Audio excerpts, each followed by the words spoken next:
Again, where am I? 4. Shoot! 1, 2, 3. Get out of here!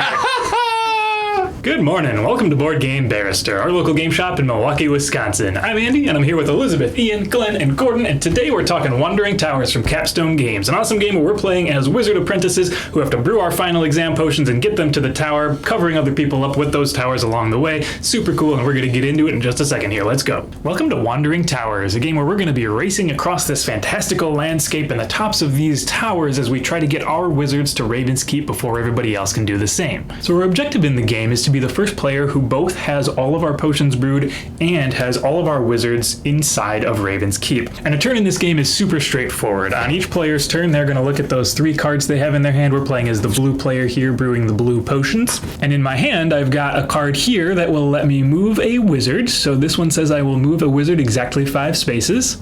Some of these cards will let you move towers. I've got one that can move a tower 4 spaces, but occasionally you'll have a card that'll let you do one or the other, a wizard move or a tower move. And in this case, when you play this card, you have to choose one or the other. You can't do both. So maybe we'll say, all right, I want to start getting my wizards moving toward that tower and move one of my wizards 5 spaces. And for our second card, why don't we play a tower card? This one will let us move a tower 4 spaces, and this one lands on another tower, which means it's going to add a second tier to that tower, and you can see here, I covered up one of Yellow's pieces in doing so. Now there's a couple things to know about this. The first is that every time you move a tower and it ends up covering up one or more of your opponent's wizards, you immediately get to brew 1 potion. It doesn't matter how many you cover it up, you always brew 1 potion. And the second is that once a wizard is covered up by a tower, they can't be moved by a wizard move card from that player. So they're going to have to uncover them or just move the tower along with them to get them moving. And now we've got a tower that has more than 1 level, and that means every time somebody moves a tower, if they choose to move this tower, they can pick how much of that tower they want to move. They can take the top tower piece and just move that one away from there,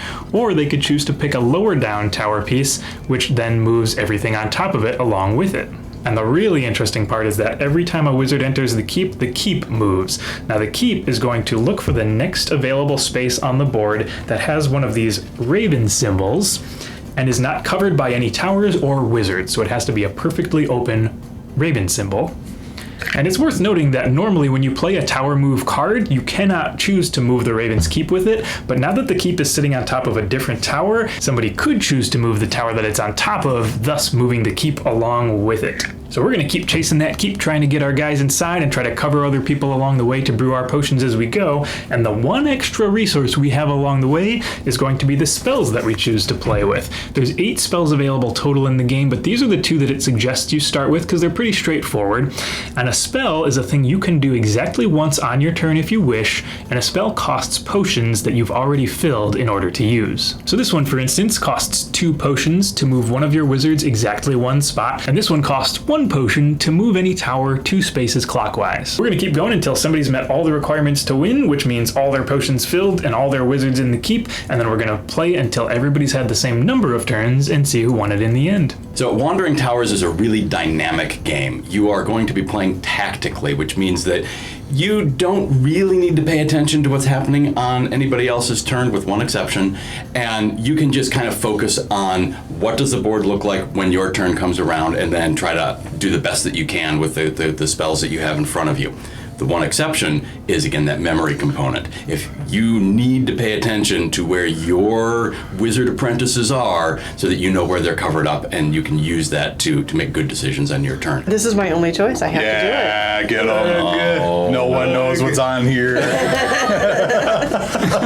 So Darn it, I don't know where my other yellow is. I like on your turn that you have these 3 cards that you can use for moving either towers or your meeples around. But even when you don't necessarily have the most effective cards to move what you want to on your turn, you've got your additional spells here if you've gotten access to them by covering other people's meeples that let you use the special abilities that are in your game. In our game, we had move a wizard and move a tower, but there are a bunch of other spells that you can add to it that will add diversity on the different choices that you can make on your turn. And the rules even say you can add multiples of those and have more than 2 spells access to, so you can have a whole bunch of different choices you can make on your turn, which I think is pretty neat. The different choices and the different number of choices lets you scale this game for your group. If you want to play with, a family that has younger kids, use the ones that we did, right? That's going to be really straightforward. You're going to have a limited number of choices. If you want to play with a bunch of gamers, put them all out there. Just, and then you can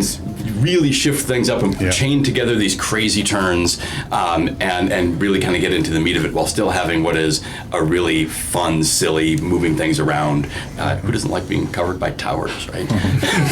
So this is in a lot of respects, kind of a screw your friends type of game. But I like that they put in, they took out the potential for, I think, could be the worst feel bad, in that once you put a guy in the tower, your turn ends. So you can't do someone who just has the board set right and they got the right cards where they can just go, and I'm going to do this to move this guy in the tower, and this to move this guy in the tower, and I'll cast a spell to move my third guy in the tower, and I just won. At the core, this is a game about just like counting. So if you are playing with, younger kids or something, you're just going to look at your cards, figure out which count is going to be the most effective for your turn, what's going to get you the closest to winning. But if you do get out all those extra spells and you're doing lots of min-maxing, there's still that element of luck. You can't just come up with the perfect, 7-move play that just wins. It's not possible, because there is that element of not knowing who's going to cause the whole board to shift. All right, that was Wandering Towers. Thanks so much for joining us. We had a great time with this one, and we hope you had a fun time watching. As always, if you hit that subscribe button, you're going to get to see our videos when we post them every single week. Leave a comment if you got a comment, hit that like button, and check out our online store. Wandering Towers is in there. A bunch of other cool stuff is in there, too. Thanks so much for this time, and we will see you next time.